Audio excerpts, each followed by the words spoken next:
Good morning. Good morning. And welcome to another Sabbath school lesson here at Canaan Missionary Baptist Church here in Virginia, where our pastor is Reverend Dr. Victor R. Thomas. And we are glad for those of you that have tuned in today this morning, on this Saturday morning, we have our Sabbath school lesson today titled Josiah. Josiah celebrates Passover. This lesson is found in 2 Chronicles 35, verses 1 through 6. And then we're going to skip down to verses 16 through 19. So, what was so special about Josiah's celebration of the Passover? And what was the role of an 8-year-old king when he realized that his people were not celebrating the Passover? So today's lesson explores how this very young king renewed this ritual known as the Passover celebration. He not only renewed, but he planned the preparations for the Passover. And as our final verse in our lesson, verse 18 states, it says, there was no Passover celebration like this Passover celebration. So let's see what the events between the planning and the celebration consisted of.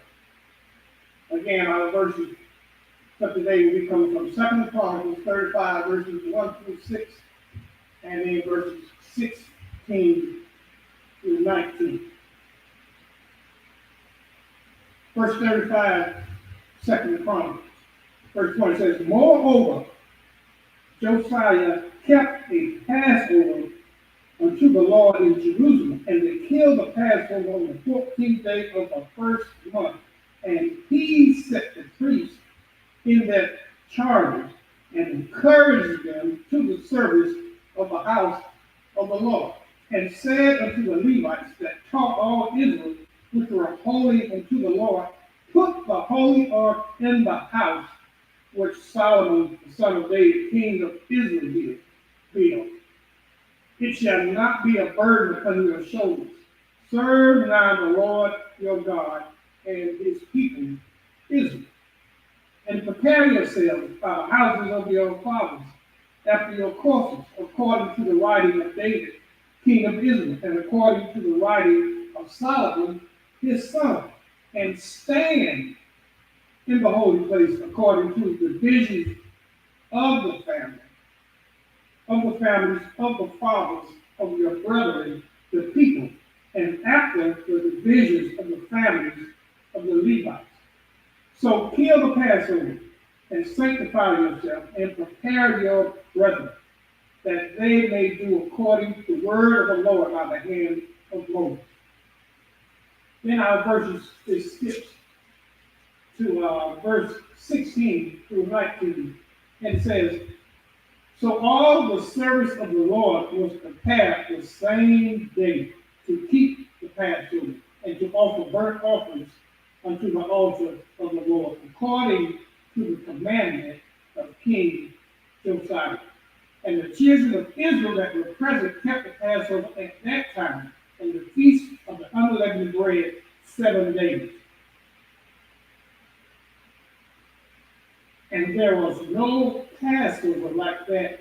There was no Passover like to that kept in Israel upon the days from the days of Samuel the prophet. Neither did all the kings of Israel keep such a Passover as Josiah kept, and the priests of Levites, and all Judah and Israel that were present, and the inhabitants of Jerusalem. In the 18th year, the final verse says, in the 18th year of the reign of Josiah was this Passover kept. Heavenly Father, creator of all, we thank you for the example of Josiah's faithfulness. We pray that you guide us to live in reverence and reflect your love and your grace, and use Josiah's example of good leadership to guide ourselves where you want us to be. This is our prayer in Christ's name. So now there's a condensed version in 2 Kings 22 that tells us more about Josiah. But Josiah, he was one of the least heard about kings of Israel. He was one of the least heard about kings of Israel, and yet he holds a reputation as being one of the greatest kings of Israel. He was known as one of the greatest kings to reign in Israel. He reigned for 31 years. So says 2 Chronicles 34, 1 and 2. If not, he was the best king, only second to King David. Now, Josiah was also known as the last good king of Judah. He was known as a king that didn't go to the left or to the right, meaning he stayed focused on the direction where he needed to go. This young king also earned the title as being the destroyer of idols. Destroyer of idols. So Josiah, he never knew his great grandfather Hezekiah, but they were so much alike in many ways because both of them were passionate reformers, and they were valiant in their efforts to lead people back to God. But in lots of families, there is dysfunctionalism. There is a lot of dysfunctionalism in most families.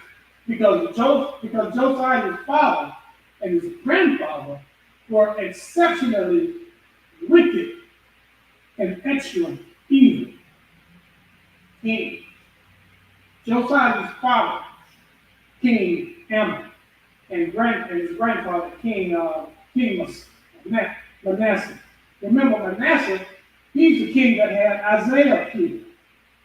All right? He's the one that led the people of Judah astray by encouraging idolatry and church prostitution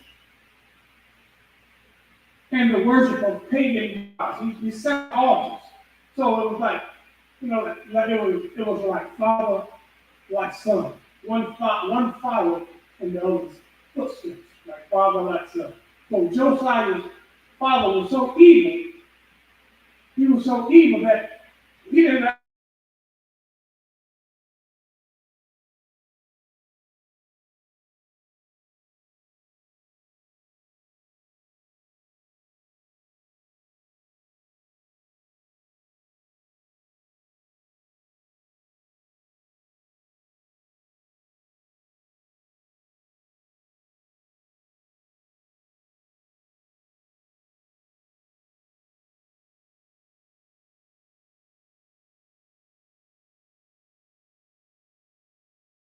Josiah, he broke that cycle. He broke that chain. Because Josiah's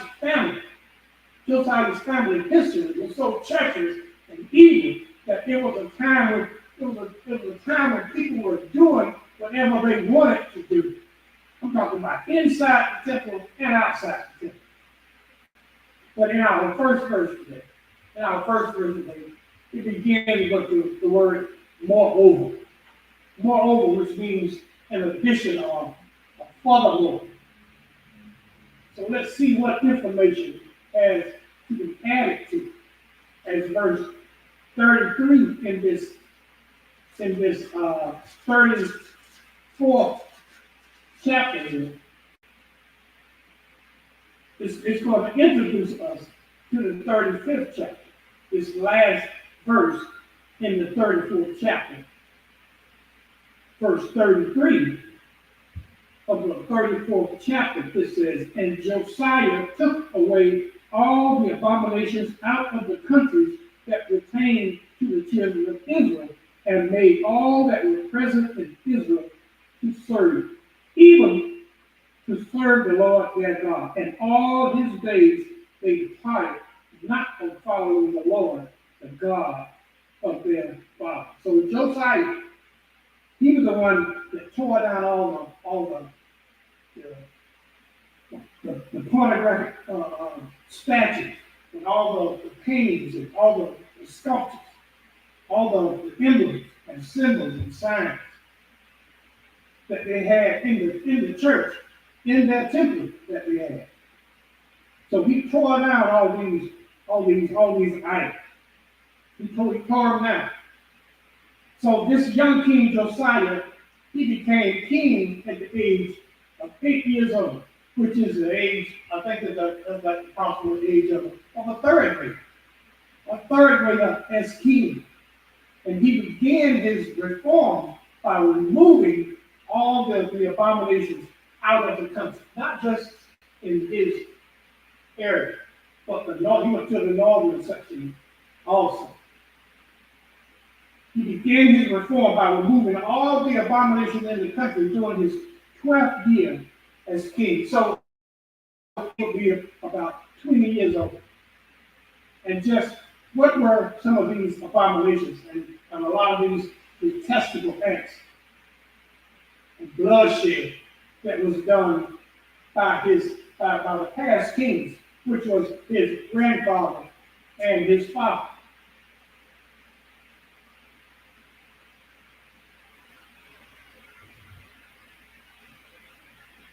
It says that 2 Kings 21:1 tells us a little about Josiah's family history. 2 Kings 21:1, it talks about Manasseh. It says Manasseh was 12 years old when he began to reign, and reigned 55 years in Jerusalem. This is Manasseh. It says that, for he built up again the high places which Hezekiah his father had destroyed. And he reared up altars for Baal, and made a grove, and as did Ahab, king of Israel, that worshiped all the hosts of heaven and served them. And he built altars in the house of the Lord, of which the Lord said, in Jerusalem I will put my name. So it says that also that he built altars for all the hosts of heaven. So they were worshiping astrology. They were worshiping the stars, the moon, the sun, the wind, the rain, the water. And it says they performed these worship services in the two main courts inside the temple, inside and outside the temple. It tells of Manasseh reigned for 55 years. He was on the throne. Manasseh reigned 55 years, the most evil king that ever ruled in Jerusalem. But he lived the longest and shed the most blood. Why? Why did he shed the most blood? Why did he do the most damage? Because Manasseh, he also performed child sacrifices. The writers dressed it up a little bit in this 1 Kings 21. Like in verse 6, it says, and he made his sons pass through the fire, and observed times, and used enchantments, and dealt with familiar spirits and wizards. He wrought such wickedness in the sight of the Lord to provoke him to anger. So it says he made his sons pass through the fire. Anytime you see that in the Bible where it says passing through the fire, anywhere you see that in the Bible, it means that they sacrifice their children. They sacrifice their children by throwing them in the fire. This is the kind of activity that was going on inside the temple. And it was part of their worship. It was part of their worship. There was also sexual perversion ingrained in the worship of other gods. First, in that same 2 Kings 21, that chapter, in that verse 4, it says, and he built altars in the house of the Lord. These altars, again, that were built, they were once torn down by Hezekiah, his father. carved and the molten images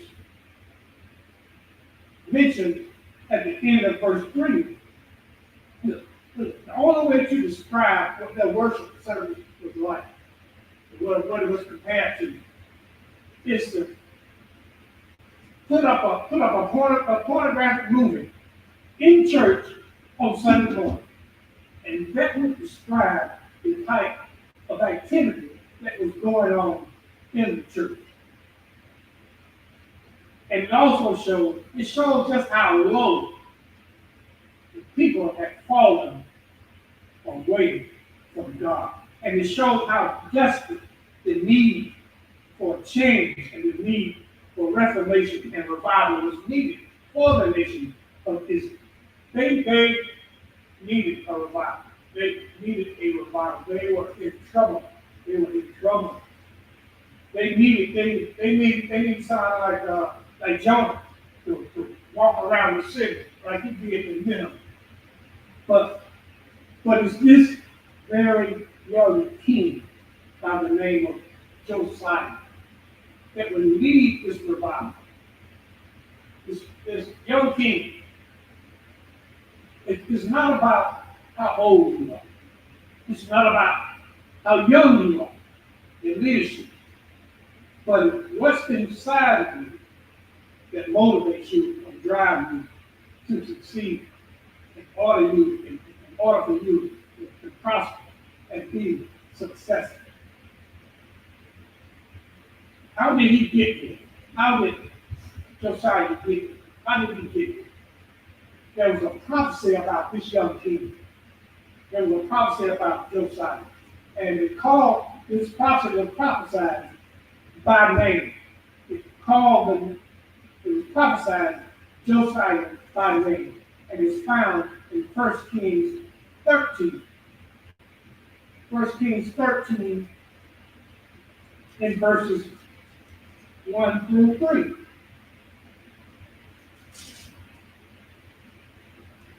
First Kings 13, it says, and behold, get this, you gotta get this. And behold, there came a man of God out of Judah by the word of the Lord unto Bethel and Jeroboam, stood by the altar to burn incense. And he cried against the altar in the word of the Lord and said, O altar, thus saith the Lord, behold, a child shall be born unto the house of David. Josiah. It calls Josiah by name in that second verse. It calls him by name. It says, and upon thee shall he offer the priest of the high places and burn the incense upon thee. The men's bones shall be burnt upon thee. And he gave a sign the same day, saying, this is the rain of which the Lord has spoken. Behold, altar shall be rent, and the ashes that are upon thee shall be poured out. So this prophecy, it calls Josiah by name as being born, a coming king in the house of David. And the things that he would do, he said that he burnt men's bones on the altar. And he tore up the altar. He tore up the altar because his father and his grandfather had to rebuild the altar. Hezekiah. But it says that the altar shall be rent and the ashes that are upon it shall be poured. So Josiah, he burnt the bones, dug up some bones of some of the past leaders, the priests, the people that were there. And we put them on the altar and we burned them, sprinkle the ashes around.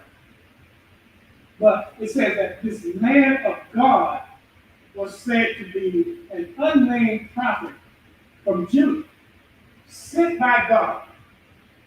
Now, the Bible does not provide his name or any additional details, but there was a man of God that came out of Judah and prophesied about Josiah, and you don't hear anything else about this man of God.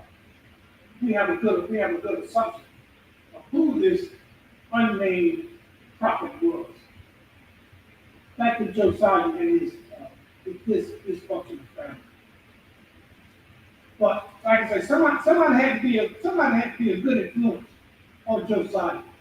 He had seen a lot to be as young as he was and how evil his father and his grandfather was. And just because of Josiah's day, boys were considered men at the age of 12. They were considered men at the age of 12. And by the age of 16, Josiah understood the responsibilities of his office. It appears that Josiah was more advanced than the other compared to the boys his age. He was more advanced. By this time, he knew how not to be a king by the examples of his daddy and his granddaddy. So don't ever think that your grandchildren, your greats, and your grands are not watching and recording what you do. They are watching. They are watching. Now, it's believed that Zephaniah, who preached in the days of Josiah, it's believed that Zephaniah was there also. So Josiah, he had some people around him. He had some people around him to help him. But even from the beginning of Josiah's reign, he did what was right in the law. He did what was right in the law. And if you read further back, when Manasseh and Ammon was introduced in the Bible, it introduces them as being not doing right in the law. But as our first verse of our legend states, it says, moreover, plus, in addition, it says Josiah kept the Passover in Jerusalem. He kept the Passover in Jerusalem where it should have been. And on the 14th day in the first month, when it should have been, Josiah was on time. He was on time. And he waited. He patiently waited. And he did his part by planning and preparing. Planning and preparation. Sometimes planning and preparation is more tedious than the task itself. Preparation can be more tedious, and it can be more important than the main process. In our second verse, it tells us of how this young king, back in 35,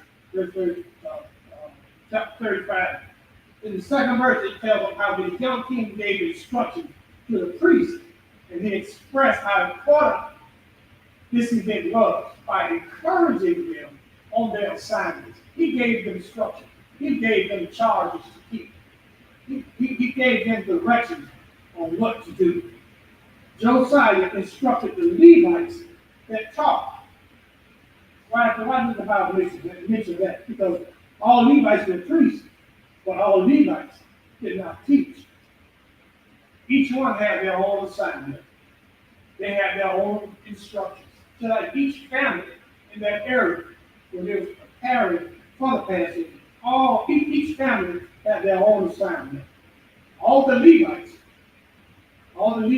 they had their instructions. Little did they know that they were preparing for a revival and not a church anniversary. They were preparing for it. They didn't know that they were preparing for a revival. They prepared more. They prepared more than enough food. They had barbecue all over. They were having a celebration, and it was important that every household had a lamb.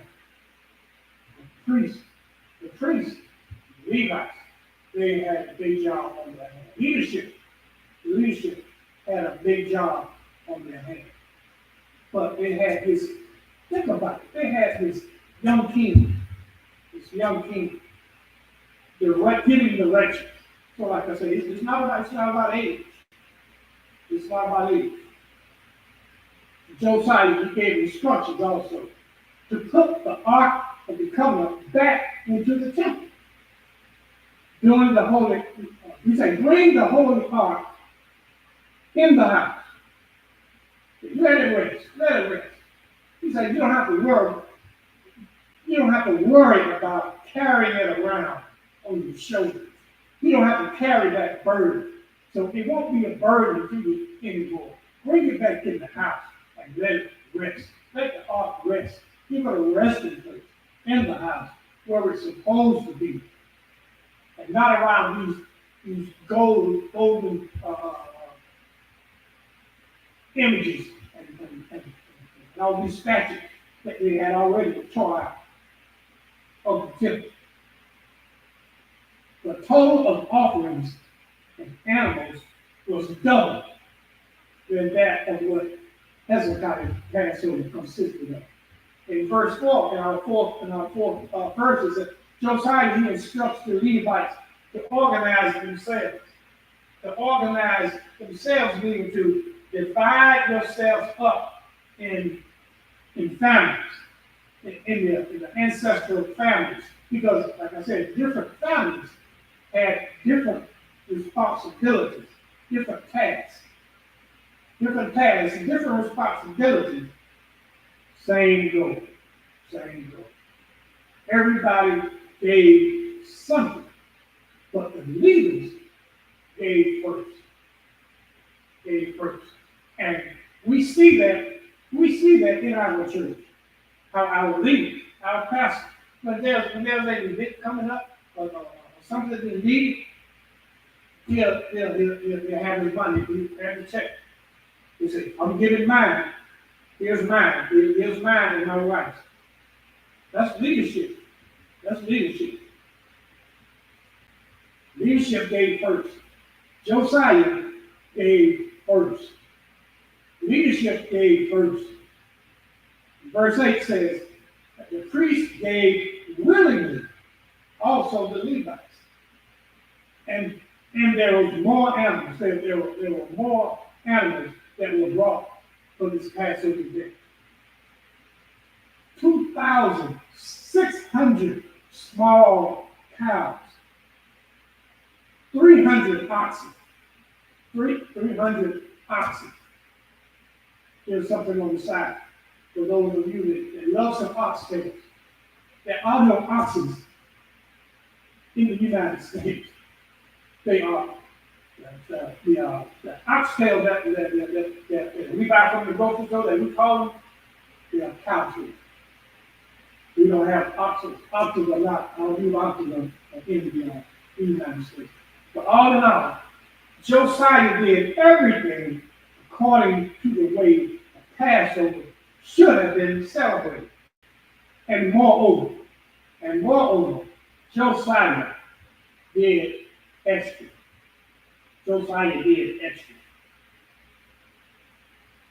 Our 16th verse.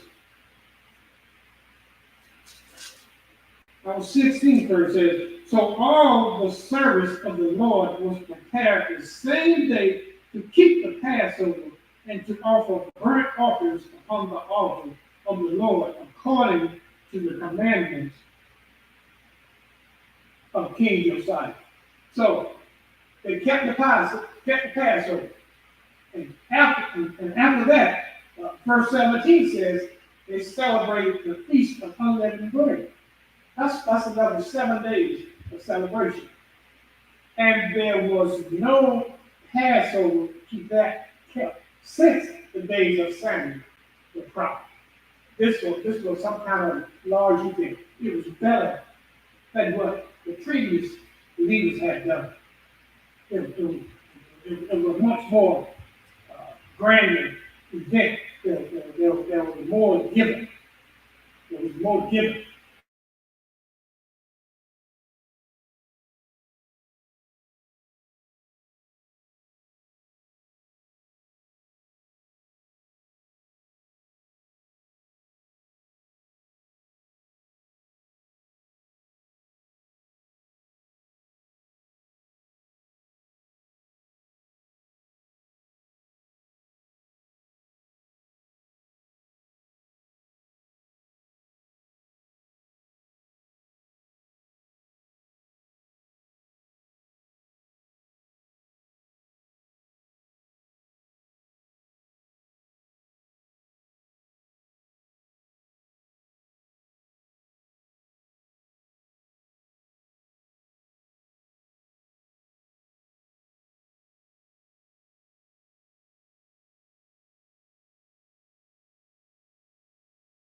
the way it was.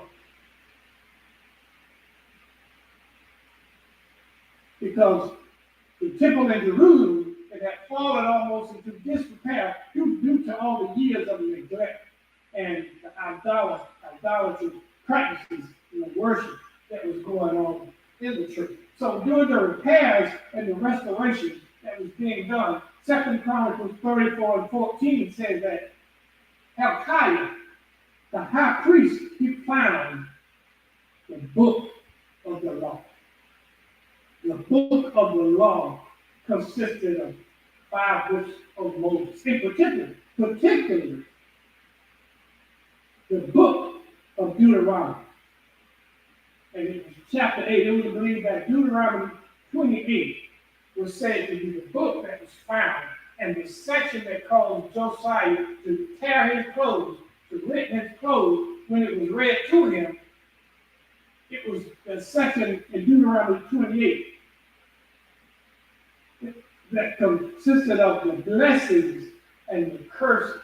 This was the blessing and the curses section, started in verse 15.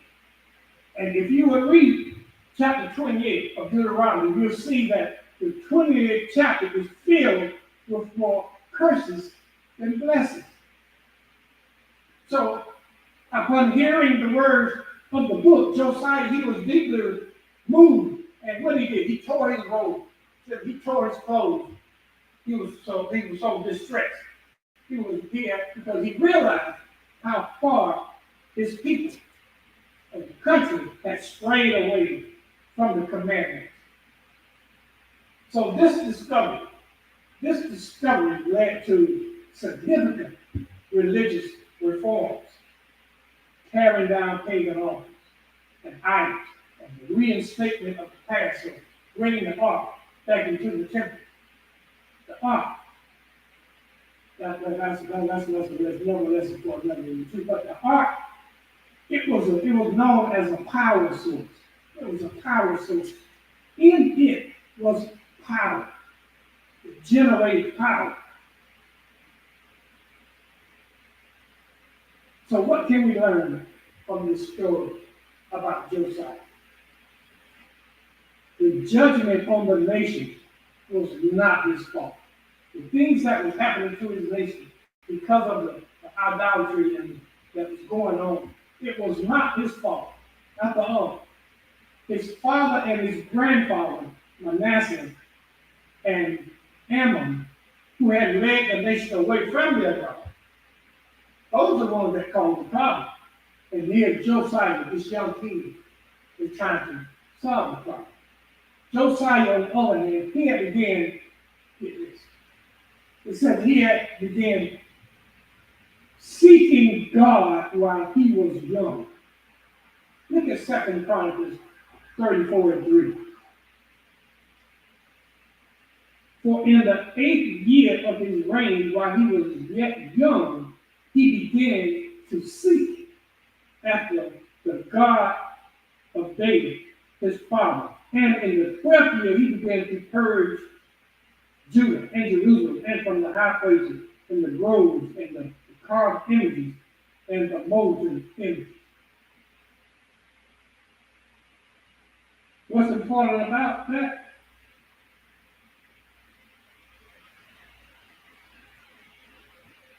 Seek. He was seeking God while he was still young. He was seeking God while he was still young. And where did Jesus say the kingdom of God is? Luke 17:21 says, it is within us. It is within us. That's why Josiah was so successful.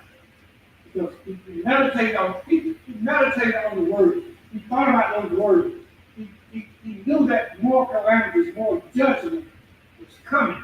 So he had to make adjustments. He had to get his people right. He had to get the whole country right.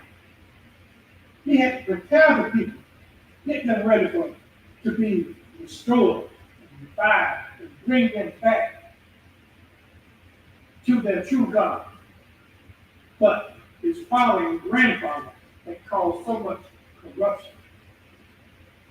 But Josiah was so successful, like I say, he meditated on the words.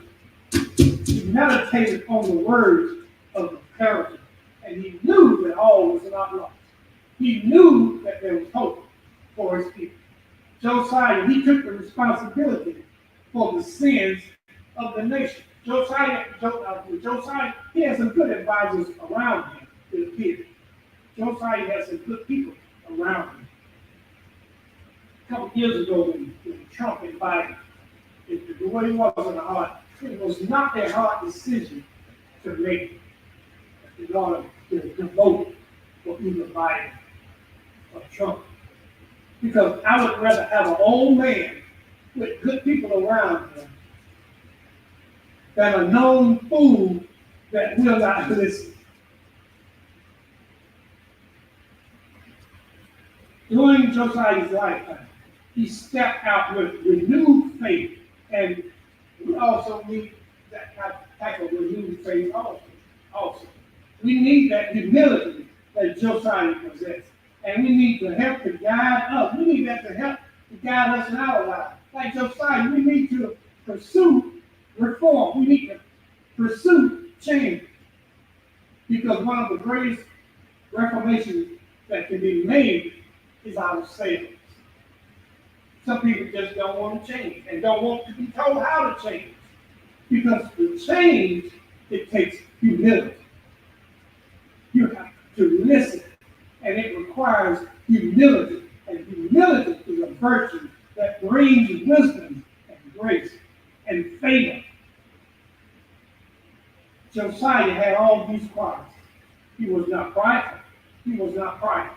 Because the Bible says that pride leads to disgrace and downfall. Josiah had only one downfall. Josiah had only one downfall. And at the end, it cost him his life. But unfortunately, that's another lesson for another day. Because this concludes our studies of Josiah and how Josiah celebrated the Passover. And I challenge you to read about the life of Josiah. And although he died at an early age of 37, he accomplished his purpose for his life. Josiah was a man of faith, fulfilling his role as a reformer, all the while believing in the faithfulness of his God. So the scripture sums up Josiah's legacy like this. In that 18th verse. It sums it up. It says, and there was no Passover like to that kept in Israel from the days of Samuel the prophet. There was no other Passover celebration like this celebrated before. So it sums up Josiah's legacy. And this concludes our lesson. There's closing. Father God, we thank you for this lesson today. Help us to honor you with our actions and more than our words. And may we always remember the importance of worship and obedience.